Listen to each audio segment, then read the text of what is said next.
Alô, uma ótima tarde para você. Começamos agora mais uma edição do Agricultura BR, a segunda desta quinta-feira, dia 5 de dezembro. Um grande abraço a todos que estão nos acompanhando aqui pelas parabólicas em todo o país, pelas TVs por assinatura, como NET e TV Claro, canal 190 do Canal do Boi, YouTube, Facebook e no Mato Grosso do Sul, sinal aberto a partir de agora pela TV Imaculada Conceição, que está linkada com o Canal do Boi para levar informação aí em sinal aberto para quem está no estado sul-mato-grossense. E fique de olho agora nas atrações do programa de hoje.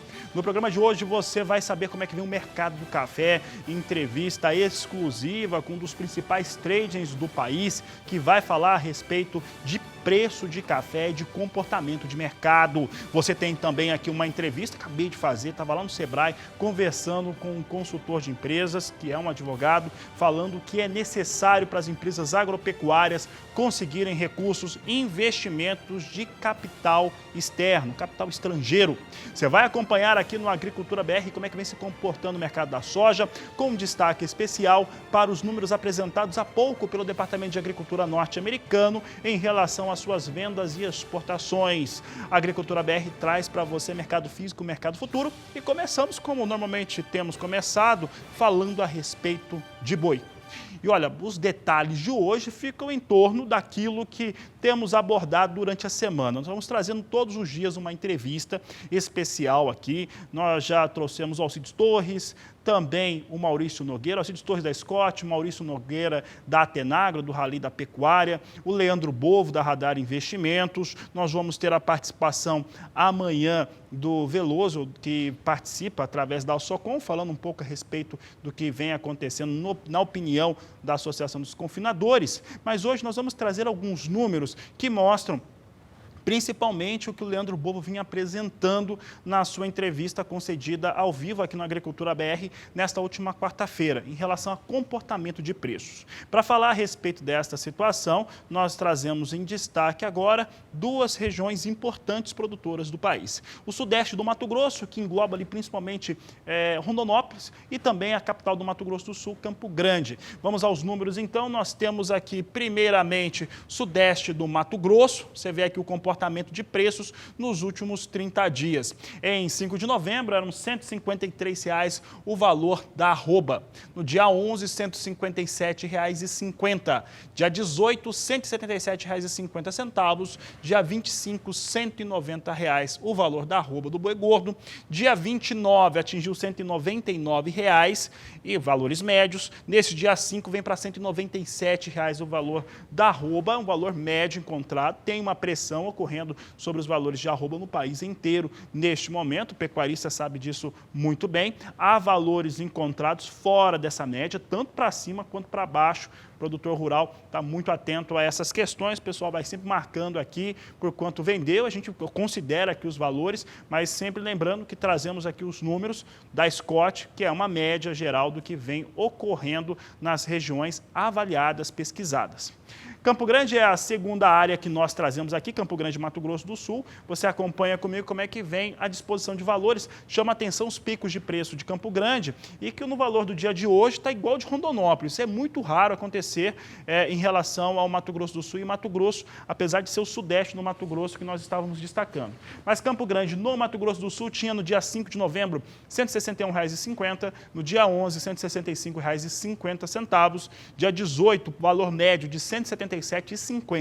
No dia 25 de novembro, R$ 207,00. No dia 29, R$ 209,00 o valor da arroba. Aceleração forte, 209 era a média, tinha valores bem mais altos de negociação em Campo Grande e alguns mais baixos. E agora, dia 5 de dezembro, R$ 197,00 é o valor de negociação para a arroba do gado gordo em Campo Grande, do boi gordo em Campo Grande. São os destaques que trazemos aqui no Agricultura BR. O produtor rural pecuarista pode continuar comentando. Nós temos considerado aqui os valores, tem gente negociando por valores mais altos, alguns que estão mais baixos, mas esse é o valor médio encontrado aí nessas duas praças pesquisadas que você confere aqui no Agricultura BR.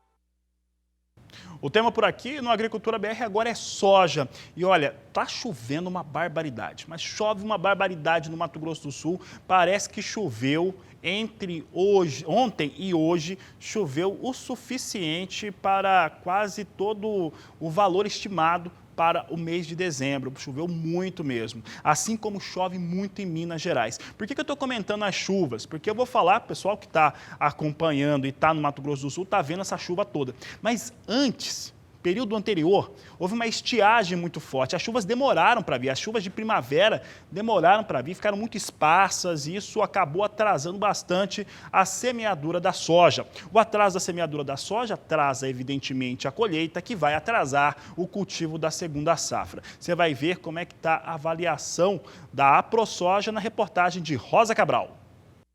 Os bastidores dessa conversa é com o presidente da AproSoja em Campo Grande, Mato Grosso do Sul. André Dobache dá um parecer. A que pé está a produção da safra de soja 2019-20, no ano em que a estiagem freou o plantio no estado e em outras partes do Brasil? Nesse mesmo período, em 2018, nós já teríamos concluído o plantio da soja e os dados que o nosso projeto SIGA apurou nessa última semana é que a gente está com um pouco mais de 88% da safra semeada a campo. Não dá para você falar assim qual a região do Mato Grosso do Sul está mais atrasada, porque está tudo muito atrasado em relação aos últimos 5 anos. Mas a gente ainda continua com a mesma perspectiva de 52 sacos por hectare e com a mesma estimativa de área, em torno de 3 milhões e 100 mil hectares de soja. Fomos para o campo ver como está esse cenário da estiagem nas terras do seu José Aloísio Ró. Ele planta soja desde 1981 na região de São Gabriel do Oeste, em Mato Grosso do Sul. Herdou do pai, junto com os irmãos, a fazenda e a tradição na agricultura. Se lembra que as chuvas eram mais regulares e em maior volume. No mês de novembro dava chuva de 100 milímetros, 150, 200 milímetros. E esse ano, por exemplo, a chuva era de 15, 20 milímetros, 50 milímetros, muito pouco. Então mudou um pouco, mudou bastante o clima em relação aos anos anteriores, né? E por conta da estiagem, o plantio da soja atrasou. O que deveria ser logo na sequência do vazio sanitário, ali pela segunda semana de setembro, pulou para o calendário do mês seguinte. O dia 20 de outubro marcou o início da semeadura. Aqui nós estamos com 30 e quase 40 dias aqui de plantar, né? Dá para ver até ela começando a florar. Agora já vai começar a fazer as aplicações de fungicida, né? Tem uma outra parte aqui da fazenda que foi plantada um pouquinho mais tarde. Eu tenho a fazenda Água Viva, faz uma semana que eu terminei o plantio dela. A soja está começando a nascer agora, já nasceu bem agora essa última aí. Apesar dos intempéries, ele está otimista. Espera bater a média da fazenda, colhendo 30 mil sacas, numa estimativa acima de 60 sacas por hectare. Está esperando em torno de 65, 70 sacos por hectare de média, né? É a média aqui da safra do senhor? É a minha média aqui da safra. Aqui da minha propriedade é mais ou menos essa média, 70, 75. Teve anos que colheu 80 sacos, mas isso varia muito de um ano para outro, né? Aqui o senhor faz o plantio direto? Aqui eu estou com plantio direto há 25 anos nessa área aqui, né? Então a gente, depois do plantio direto, a gente realmente teve uma evolução muito grande, foi muito bom, acabou com as erosão, não temos mais erosão nas propriedades, né? Então foi uma tecnologia bastante interessante que nós tivemos aqui para nós no Mato Grosso do Sul. E não é que o tempo começou a mudar? Uma tempestade se formou. O vento levou o chapéu do seu José e não demorou, a chuva tão esperada caiu. O jeito foi se acomodar no carro e fechar esse primeiro ciclo de gravação. Tomara que continue, que não falte mais chuva durante essa safra aí para nós. E vai colher um ano bom para todo mundo, se Deus quiser. Seu José, ficamos na torcida. E na próxima reportagem, na mesma fazenda, vamos falar da destinação das embalagens dos defensivos agrícolas, onde sustentabilidade e agricultura estão em sintonia.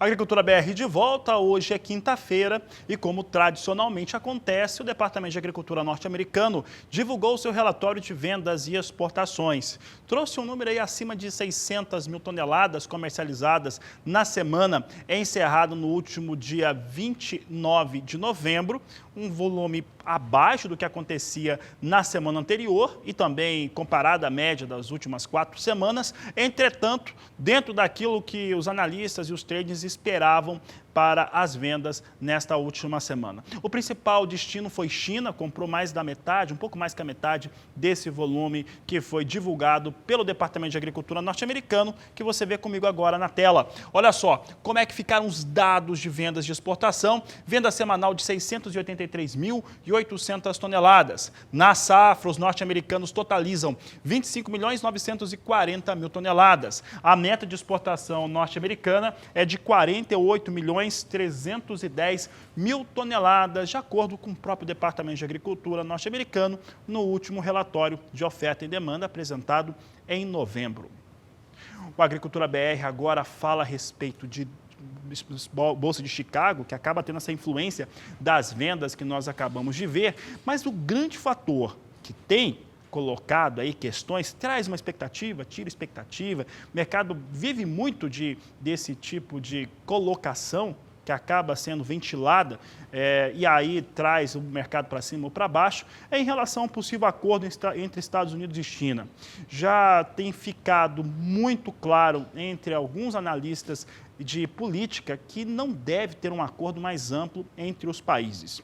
Hoje, quinta-feira, na nossa madrugada, o Ministério do Comércio da China disse o seguinte, que para haver um acordo é necessário, entre Estados Unidos e China, evidentemente, para haver esse acordo é necessário que se derrubem as tarifas. Se não caírem as tarifas, não tem acordo. E esse acordo seria parcial, que é a vontade dos chineses. Os chineses não querem um acordo total, querem ir construindo isso com o tempo, que é a vontade contrária de Donald Trump. Donald Trump quer realmente fechar o negócio, bater o martelo de vez e aí continua o impasse entre os dois países. O posicionamento desta quinta-feira do Ministério do Comércio da China mostra com muita clareza que os chineses querem fazer esse acordo de maneira parcial, de maneira a atender situações específicas, demandas específicas da China, assim como dos norte-americanos. Vamos ver como é que soja em Chicago reagiu a essas informações. Temos aí 2 cenários, ou contexto aí que foi desenhado, tanto das vendas nos Estados Unidos quanto desse posicionamento novo da China. Posiciona-se até bem, vai subindo cerca de 0,8%, 0,8%, 0,9% de alta neste momento. A posição de janeiro vem a $8,85 o bushel, março $8,99 mais 4, maio $9,14 mais 4 e a posição de julho $9,27 mais 4 por bushel. São os negócios que trazemos hoje com soja na Bolsa de Chicago. É o destaque de agora no Agricultura BR. E aqui nós trazemos informações a respeito agora do dólar. Vamos saber como é que vem se comportando a moeda norte-americana, que andou caindo durante essa semana, mas há pouco vinha subindo. Você vê comigo aqui que o dólar sobe. O dólar agora sobe 0,31%, vem com alta de R$ 4,21 mais 5 a moeda norte-americana. E eu continuo falando a respeito deste assunto, porque agora nós vamos até São Paulo conversar com Sara Kirchhoff. A Sara Kirchhoff conversa conosco a respeito do dólar e também do mercado financeiro. Sara, boa tarde, seja bem-vinda.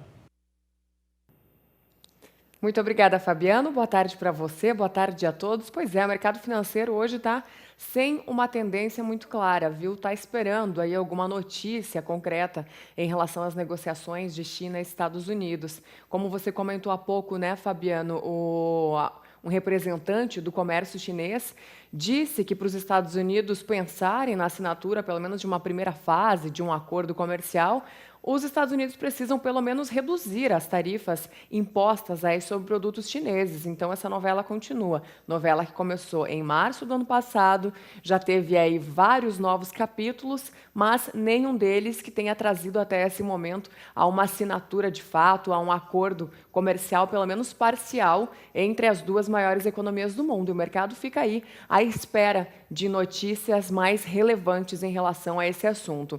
Hoje o dólar abriu o dia em queda, próximo da estabilidade, os juros futuros em alta e agora, como você falou, a moeda norte-americana está subindo na comparação com o real brasileiro, depois de registrar 3 quedas aí no início dessa semana. Ontem a queda foi pouco significativa, foi de 0,09%, mas ainda assim 3 dias de desvalorização para a moeda norte-americana depois do dólar avançar forte no mês de novembro frente ao real. No mês de novembro, lembrando, a moeda norte-americana subiu mais de 5% na comparação com o nosso real brasileiro e no ano avança mais de 8% até esse momento.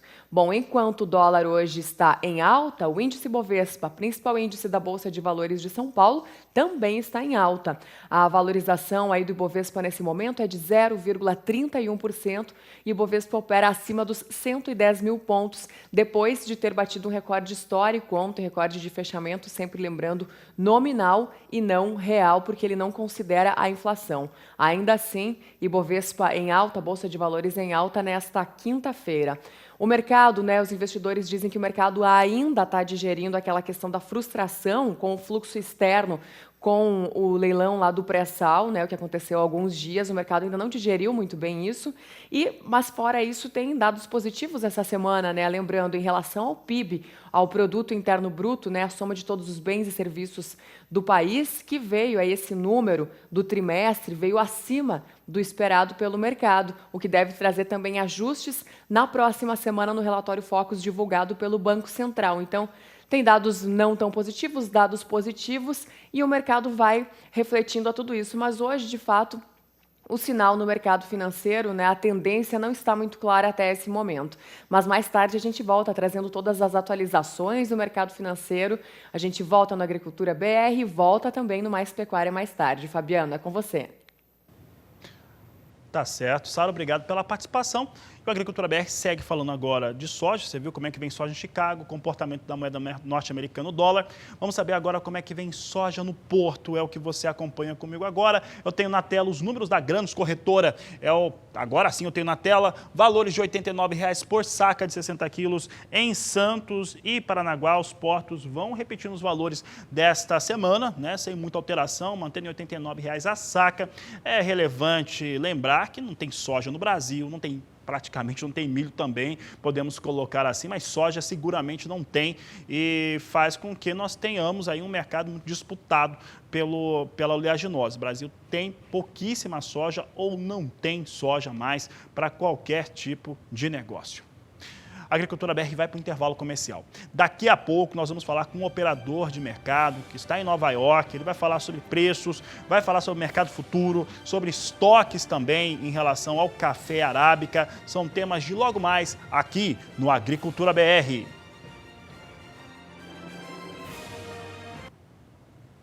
E o assunto agora no Agricultura BR é o mercado do café. Vamos falar agora a respeito de preços no mercado futuro, dos estoques, como é que estão, e também como é que estão encerrando os valores negociados em 2019. Para falar a respeito deste assunto, nós vamos conversar agora pela internet com o Rodrigo Costa, ele que é diretor da Trading Comexim, está em Nova York e fala sobre o mercado do café, é um especialista da área. Rodrigo, muito boa tarde, um prazer tê-lo aqui no Agricultura BR. Boa tarde, Fabiano, boa tarde a todos. O mercado de café está subindo mais uma vez hoje. Depois de um ano onde as cotações ficaram pressionadas durante a maior parte do tempo em função da perspectiva de uma safra futura brasileira grande. A gente está vivendo num ano deficitário, mundialmente falando, o Brasil produzindo menos, o consumo ele tem crescido a taxas melhores do que as vegetativas que a gente tinha anteriormente.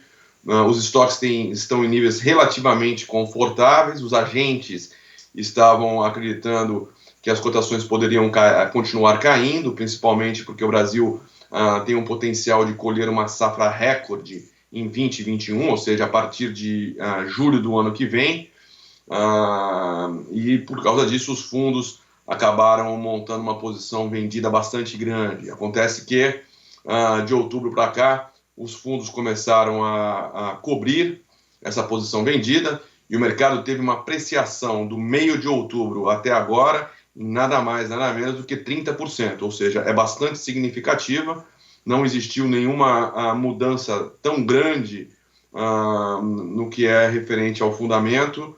Pelo contrário, nós tivemos uma desvalorização do real para níveis recordes baixos, né? De baixa recorde. O mesmo se passou com o peso colombiano, ou seja, os países produtores, os dois principais países produtores da variedade arábica, acabaram, eles já estavam em níveis, os preços internos nesses países, ou seja, no Brasil e na Colômbia, já estavam em níveis que apontavam um equilíbrio ou até davam algum tipo de fôlego para a produção, mas mesmo assim os mercados eles não prestaram tanta atenção nisso. Na minha opinião, você teve um fluxo positivo de investimento também em commodities em função de um cenário macroeconômico de afrouxamento monetário, e com isso os preços das outras commodities também subiram um pouco mais. O café ele aproveitou essa onda e agora todo mundo se pergunta se o mercado vai continuar subindo ou se ele vai retornar um pouco esses ganhos por eles terem sido bastante grandes. Alguns fundos eles olham bastante a questão técnica, ou seja, o gráfico do café ele está bastante positivo e por hora os fundos que estavam vendidos estão entrando comprados e continuam comprando, de forma que a gente pode aguardar um mercado ainda bastante volátil daqui para frente. Eu imagino que para esse final do ano as cotações elas devem ficar acima do que nós fechamos o ano passado, que fecharam em torno de 113 centavos no dia 31 de dezembro de 2018. Agora para 2019 eu imagino que a gente deve ficar provavelmente entre 115 e 120, é difícil precisar exatamente um número. E para o ano de 2020, eu acho que se o real continuar desvalorizado, a gente talvez veja o mercado retornar um pouquinho mais para baixo, mas certamente não fazendo novas mínimas, já que o Brasil vai entrar na safra grande, qualquer que seja o tamanho dela, com um percentual vendido relativamente maior. O que a gente pode falar, obviamente, para o produtor de café é ele tendo a disciplina, sabendo o seu custo de produção, tendo em mente qual é o seu objetivo de ganho, ele ir aproveitando essas altas do mercado para fazer as suas trocas, as suas vendas futuras, porque a gente nunca vai saber exatamente qual que é a alta do mercado só depois que ela passar, né? E do ponto de vista de abastecimento mundial, a gente não tem um problema, salvo se existir algum tipo de evento climático, seja uma seca no Brasil no começo do ano, ou qualquer outras perdas que possam acontecer no decorrer do próximo ciclo. Então, a gente tem um mercado já em equilíbrio, onde todas as origens neste nível de preço já começam a ser remuneradas. Logo, o cuidado, o cultivo, ele deve continuar sendo feito para todas as outras origens também. Então, o café ele finalmente reagiu mais à questão de ter, antes dessa subida de 30%, estar abaixo do custo de produção das outras origens, que não é o Brasil e não é a Colômbia, por causa dos diferenciais firmes e das moedas, como você tem anteriormente, e agora a gente já está num ponto onde todo mundo já consegue equilibrar as suas contas. Então, eu acredito que o mercado ele possa encontrar um equilíbrio aí ao longo do ano, provavelmente nesses níveis de preço, talvez um pouquinho mais acima, mas começar o ano talvez um pouco mais pressionado, como eu mencionei. Eu acho que essa é a mensagem. Tá certo, Rodrigo, obrigado pela participação aqui no Agricultura BR. Eu conversei com o Rodrigo Costa, ele que é diretor da Trading Comexim, trabalha com café, um dos escritórios mais tradicionais do país. Ele está no escritório em Nova York, participa aqui do Agricultura BR, do Canal do Boi, trazendo as informações e o seu ponto de vista a respeito do que acontece, principalmente com esses estoques aí norte-americanos. A Agricultura BR segue, já que falamos aí, conversamos com o Rodrigo que está em Nova York, vamos saber como é que vem agora o café arábica negociado lá. Bolsa de Nova York, plataforma Ice Futures, é onde mais se negocia café no mundo. E hoje nós temos o café evidentemente em alta. É alta porque o dólar aqui no Brasil sobe e sobe também as marcas com café em Nova York. Posição de dezembro, $1, 23 centes mais 60 libra peso. Março, $1, 24 centes por libra peso. Maio tem negócios a $1, 26 centes mais 25, e a posição de julho, $1, 27 centes mais 95 por libra peso, são os negócios com café arábica na Bolsa de Nova York.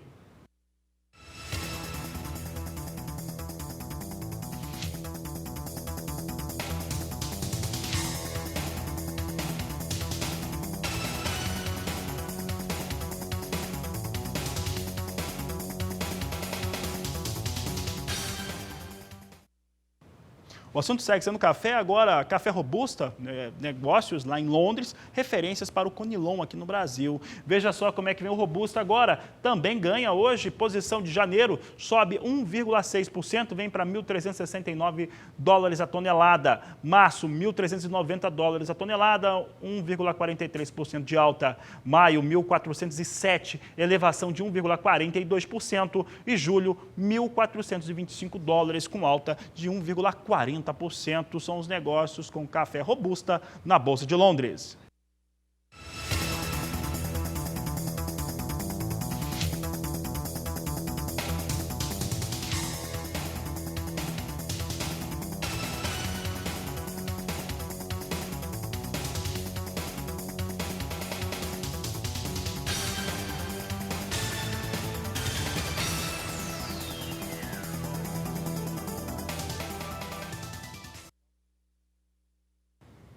E olha, um evento lá em São Paulo discute a produção da macadâmia. E esse é o assunto que eu trato agora com a Sara Kirchhoff, que participa mais uma vez aqui do Agricultura BR. Sara, esse evento está falando sobre produção, sobre mercado, como é que ele tem abordado o tema? Tudo isso, viu, Fabiano? Interessante que agora há pouco você estava falando do café, né? A macadâmia é uma planta nativa e ela é indicada para consórcio com outras culturas, e o café é uma delas, café, soja e sorgo. A macadâmia é uma das principais, é considerada a rainha das nozes. Ela, por exemplo, aqui no Brasil, o cultivo ainda é muito pequeno, vem crescendo bastante nos últimos anos, mas ainda é considerado muito pequeno. E o cultivo da macadâmia representa só 1% de todas as outras nozes, como, por exemplo, o pistache, a castanha do Pará, enfim, que são mais comuns no Brasil. Só que o faturamento com a macadâmia é dobrado. Então, é uma cultura realmente que merece uma atenção especial aí por parte do produtor. E esse workshop que você falou, né, ele acontece na próxima terça-feira, em Campinas, interior de São Paulo, no dia 10, no Instituto Agronômico de Campinas, né, no IAC. Começa às 8 horas da manhã, vai até o meio-dia, público-alvo principalmente produtores, mas também agrônomos, né, e outros interessados aí no setor. Quem vai fazer a abertura do evento é o presidente do Instituto Agronômico, diretor-geral, aliás, Marcos Antônio Machado, e também do Edinho Montenegro, que é o nosso parceiro aqui do Canal do Boi, já esteve conosco aqui nos estúdios da Sociedade Rural Brasileira, é assessor técnico de gabinete agora. Claro que eles vão tratar depois, durante o dia, da produção brasileira de macadâmia, seus desafios aí, os aspectos fitossanitários da cultura da macadâmia, a adubação de pomares, também vai ter o lançamento do livro Macadâmia, do plantio à colheita, de Leonardo Pimentel, que é da Universidade Federal de Viçosa, e depois vão falar do beneficiamento e agregação de valor à indústria de macadâmia no Brasil e exportação. E hoje a indústria de macadâmia no Brasil, né, ela visa principalmente o consumo alimentar do produto e também a produção de cosméticos. Então, como eu falei, uma produção que ainda é pequena no Brasil, mas que vem ganhando espaço, tem uma rentabilidade muito boa, né? Como eu falei, é o dobro da rentabilidade de outras nozes mais conhecidas do Brasil. Então, por esse motivo, ela vem ganhando uma atenção. Hoje, o Brasil tem uma produção aí, em termos de hectares, muito similar com as das florestas subtropicais lá da Austrália também. Ela foi introduzida no Brasil, a macadâmia, em 1935, mas os plantios comerciais começaram na década de 70. Então fica aí o convite para participar desse evento na próxima terça-feira, Workshop Macadâmia, contribuições para o desenvolvimento da cadeia produtiva no estado de São Paulo. Aí quem quiser participar do workshop em Campinas, pode enviar um e-mail para frutas@iac.sp.gov.br ou entrar em contato pelo telefone 011 4582 7284. Fabiano, é com você. E a Associação Mato Grossense dos Produtores de Algodão, eles estimam uma repetição, uma manutenção da área que foi ocupado com a cultura agora na próxima campanha 2019-2020. Quem traz as informações é o repórter Valdir Pacheco. A área destinada para o algodão 2019-2020 em Mato Grosso deve ser mantida, podendo registrar um incremento de até 2%. A previsão é da Associação Mato Grossense dos Produtores de Algodão, AMPA, diante a comercialização antecipada de 50% da produção de pluma de algodão estimada para o próximo ciclo no estado. A semeadura foi liberada no dia 1º de dezembro para a região 1 e a partir do dia 15 de dezembro para a região 2. Nesta semana, conversamos com D'Angelo Masco, diretor executivo da COAME, Cooperativa Mercantil e Industrial dos Produtores de Sorriso, e nos revelou que boa parte da produção da pluma estimada para a safra 2019-2020 já foi comercializada antecipadamente. O algodão é uma das commodities que anda um pouco na frente do mercado. O produtor tem que visualizar o mercado 1, 2, até 3 anos na frente para fazer os planejamentos dele quanto às próximas safras. Então, safra 20, numa média geral aí do estado, devemos estar com em torno de 45% a 55% vendido. Safra 21 já rodou também vários negócios. O dólar acabou alavancando um pouco os negócios em reais. O produtor faz um pouco das suas vendas em reais, mas a grande parte em dólar, porque a maioria dos insumos são dolarizados. Então, com vários problemas que tivemos aí no passado, o produtor, a maioria deles aprendeu a trabalhar com a moeda, comprar em dólar, vender em dólar. Hoje, o preço do algodão 2020 em dólar ele não está tão interessante como teve nos últimos 3 anos. O mercado caiu muito, saiu lá de 89 centavos, 90 centavos e chegou a 62 para o dezembro 20 aí, que é a base de preço que a gente faz. E hoje um algodão aqui na 63 ele está liquidando no bolso do produtor em torno de $20. Então a margem ficou muito apertada, mas a gente acredita que essa área se mantenha nesse ano e que o Brasil não volte mais a produzir aquele 1 milhão de hectares e que o piso dele realmente vai ser em torno de 1.400.000 a 1.500.000 hectares aqui no Brasil, onde a gente passou de 5º para 4º maior produtor mundial de algodão e segundo maior exportador de algodão mundial. É aqui no laboratório da COAME que é realizada a análise intrínseca da qualidade da pluma produzida pelos cotonicultores da região médio-norte do estado. Nós fazemos um trabalho realmente direcionado para o produtor na questão de qualidade, ajudando ele desde a escolha do material a ser plantado com histórico de outras safras e também olhando os materiais novos que estão saindo. E acompanhando isso de perto no início do benefício. A gente tem a classificação visual da cooperativa que faz toda a padronização do algodão por cor e nós temos aqui também uma parceria de um laboratório com a Cuma, onde é Cuman-Coame, onde nós temos em torno de 8 máquinas de HVI, que estamos fazendo em torno de 1,5 milhão de amostras, que a gente pega toda a 163. E direcionado para a COAME também, a gente faz todo o acompanhamento da qualidade. Esse ano a qualidade intrínseca veio muito bem, a lavoura desenvolveu do bacheiro até o ponteiro, nós não tivemos problema, o algodão realmente ficou no campo um pouco mais, porque o ciclo dele alongou. Chuvas regulares, muita luminosidade, então foi uma safra muito boa. De Sorriso, Mato Grosso, Valdir Pacheco.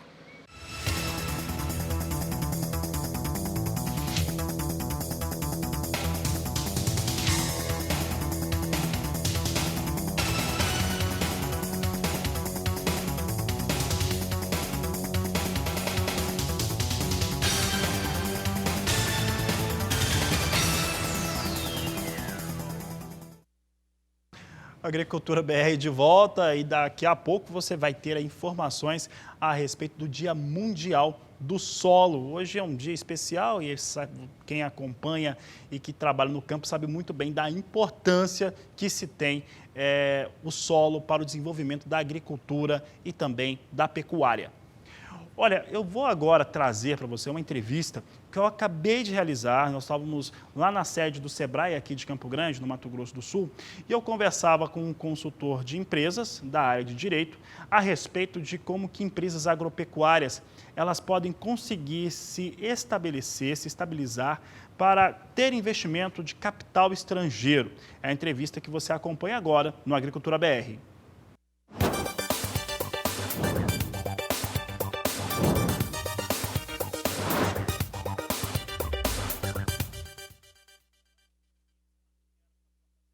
Eu converso agora com o Emerson De Pieri, ele é consultor de empresas, está aqui em Campo Grande para falar com o pessoal do agronegócio sobre preparação de empresas para o mercado internacional. Emerson, um prazer falar contigo aqui no canal do Boi. Essa é uma questão muito forte, muito determinante, porque tem aberto várias oportunidades no Brasil para negociar com empresas estrangeiras, com outros países, principalmente na Ásia. Qual que é o grande fator hoje, o que precisa ser enfrentado para que as empresas consigam atender esse tipo de demanda? Eu acho que o grande detalhe hoje é que as empresas brasileiras, principalmente a do interior do Brasil, não estão preparadas com relação à documentação e à governança.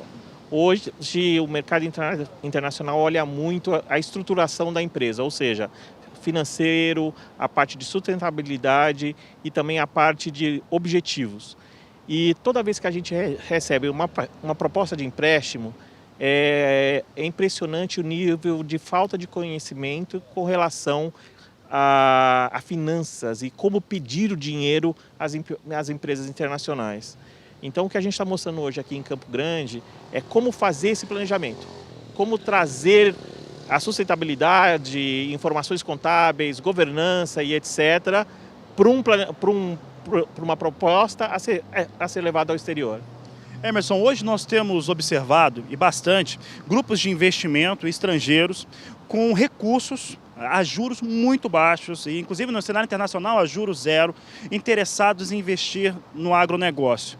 Essas empresas hoje que poderiam captar esse tipo de recurso, não passariam, por exemplo, boa parte delas, não passariam, por exemplo, numa auditoria para observar essas questões que você colocou? Não passariam. Não passariam porque, primeiro, os balanços têm que ser auditados por uma das grandes empresas, ou 5 empresas maiores de auditoria. E o segundo ponto é que a maioria dos casos que a gente tem é que a parte de contabilidade ainda é muito frágil, tá? Separar o pessoal do corporativo.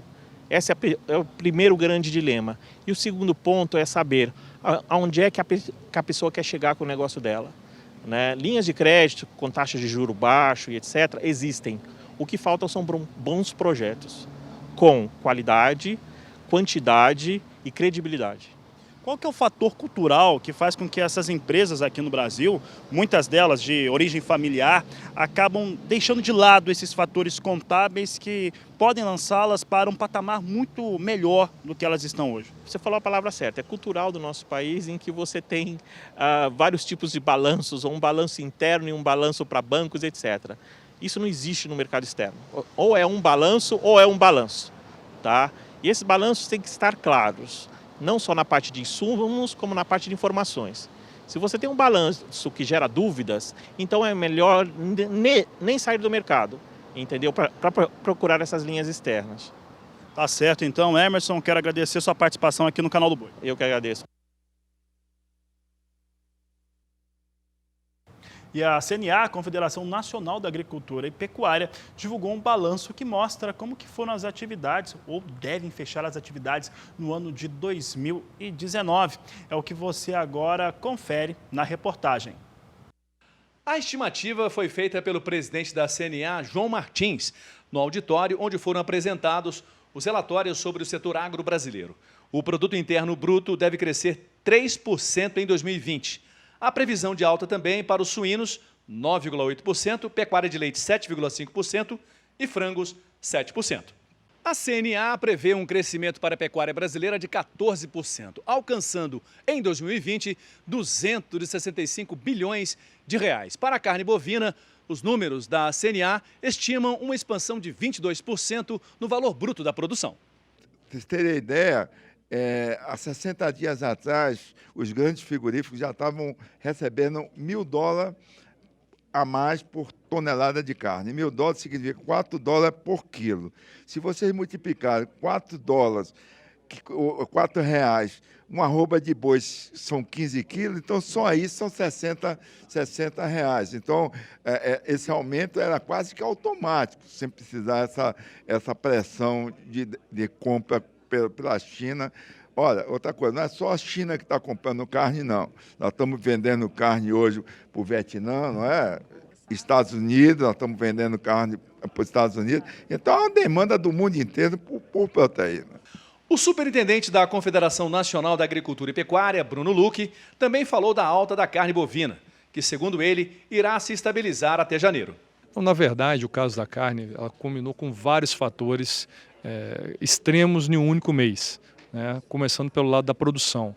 Nós vimos já de um ano que tivemos uma oferta de pastagem até um período maior, até maio, junho, porém esse período melhor de oferta prejudicou agora no final do ano, onde as chuvas eram para começar em setembro, outubro e foram começar já em novembro, dezembro.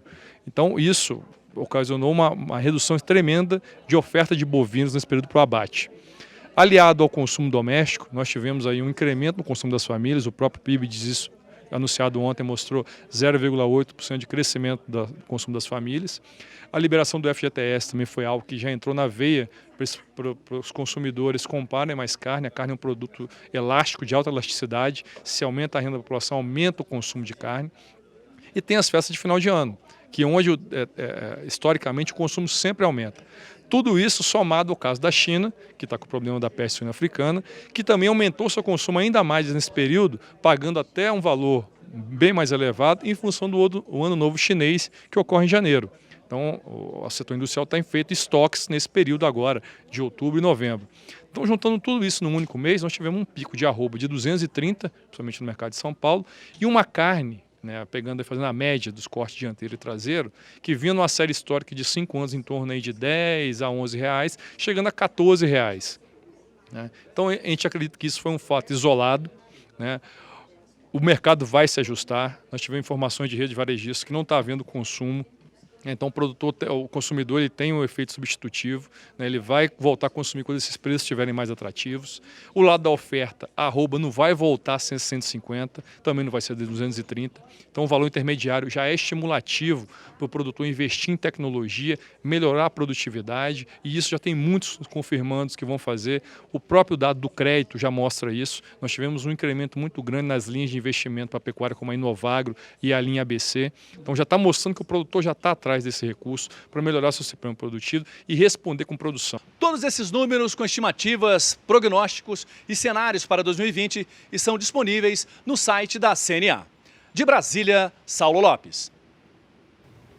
E de acordo com a Organização das Nações Unidas, a data de hoje, 5 de dezembro, é classificada como Dia Mundial do Solo. O solo que é importante, muito presente na agricultura, na pecuária, em todas as atividades. E é por isso que eu vou conversar agora com Vinícius Souza, ele está em uma das universidades aqui de Campo Grande e traz mais informações a respeito desta importante data.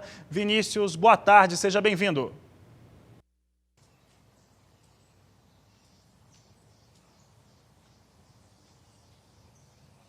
Oi, Fabiano, boa tarde para quem está acompanhando a nossa programação. É isso mesmo, hoje, dia 5 de dezembro, Dia Mundial do Solo, um dia muito importante. Claro que o Canal do Boi se preocupa com isso, a gente vem conversando sobre esse assunto, a gente vem falando também sobre sustentabilidade, tudo isso que envolve o solo, que traz aí a nossa agricultura, a nossa pecuária. Eu converso com o professor José Antônio Maior Bono, ele é doutor em solos e nutrição de planta, ele é professor aqui na Uniderp Agrárias, nós estamos aqui, eu já começo conversando com ele. Professor, obrigado pela sua participação. Começo perguntando o seguinte, qual que é a importância de se manter a qualidade do solo? Boa tarde. Boa tarde, Vinícius. Bom, a importância de manter a qualidade do solo é que ele é a nossa base para a produção agrícola, né? Então, o país que nós temos hoje aqui, que é um país pecuário, de agricultura, né, ele é voltado simplesmente em cima desse ambiente solo, que então temos que cuidar um pouquinho mais com carinho com ele. Então é uma coisa que nos deixa muito preocupante com o uso desse solo em função do que nós tiramos nosso grande potencial agrícola dele. Professor, os solos brasileiros são férteis? Vinícius, se nós formos pensar de forma natural, eles não são férteis. De acordo com a sua geologia, a sua formação, estamos num país tropical, alto intemperismo, então naturalmente esses solos não são férteis. Essa fertilidade que nós falamos tanto do solo, tem que ser construída pelos agricultores. Então é uma coisa que nos preocupa também. Como construir essa fertilidade? Então temos que tornar esses solos mais férteis possíveis, né? Mas de um ponto de vista natural, eles são de baixa fertilidade. A gente também fala de um ponto muito importante, que é a degradação do solo. Esse é um problema grave, é um problema que a gente tem. Como que a gente pode combater isso? Vinícius, vamos dizer assim, que não é um problema grave, é um problema gravíssimo para nós aqui, né? Nós temos grandes áreas aqui com degradação, isso nos preocupa também muito isso aí. A agricultura vive desse ambiente natural, solo, para a produção. Se nós degradarmos eles, então nós estamos perdendo nosso potencial produtivo. E se nós perdemos nosso potencial produtivo, nós perdemos nosso potencial de produzir alimentos, que é muito preocupante hoje, não inclusive no Brasil, mas no mundo. Existe algum tipo de degradação que ela é irreversível? Sim, existe, né? Por exemplo, uma degradação hoje, uma vossoroca hoje que atinge destal foliar, praticamente essa área de vossoroca ela se torna improdutiva para o resto da vida. Então, praticamente, esse ambiente se torna improdutivo. Então, existe sim degradação irreversível. Professor, além da degradação, quais outros principais problemas a gente tem com a questão do solo aqui no Brasil? Se nós pegamos o Brasil aqui como um todo, a grande preocupação nossa aqui é perda por processo erosivo, né? Erosão tipo laminar, e perda da matéria orgânica do solo, ou perda do carbono orgânico. Esses são os dois principais processos de degradação que ocorrem no Brasil. Lógico que ocorrem outros processos de degradação, mas o mais preocupante seria a perda da matéria orgânica e da sua camada arável, que é a perda de solos. Agora o Brasil é um país aí muito importante na questão de produção de alimentos, soja, milho. A gente tem aí uma grande produção, uma grande gama com grãos. A gente exporta para fora, China, outros países que consomem o produto que é feito aqui por nós brasileiros, vem da nossa agricultura. Eu pergunto para o senhor o seguinte, como que o solo interfere na qualidade da produção desses alimentos? Sim, vamos pegar aqui uma base, que se tem um solo aqui que está compactado, que eu estou perdendo aquela camada fértil dele, processo erosivo aqui, eu estou reduzindo o seu potencial produtivo. Vamos posicionar aqui em termos de valores. Um solo aí normalmente produtivo, com 60, 70 sacas de soja, e se ele perder seu potencial produtivo, ele cai para 35, 40. Talvez torne até inviável a produção de soja nesse ambiente. Então nós temos que cuidar disso aí, sim. Então a parte de qualidade do solo, ela é muito substancial para manter os níveis de produtividade que estamos atingindo hoje, né? Não foi às custas de muito esforço, de muita tecnologia que chegamos hoje aos níveis de produtividade igual ao primeiro mundo. Então o potencial produtivo do solo tem que ser mantido. Como que a gente pode aumentar esses níveis de produção, manter o que a gente já tem, ganhar mais níveis e ainda assim produzindo um solo, cuidando do solo com sustentabilidade? Ministro, hoje a Embrapa e as universidades hoje já tem algumas pesquisas nesse sentido, né?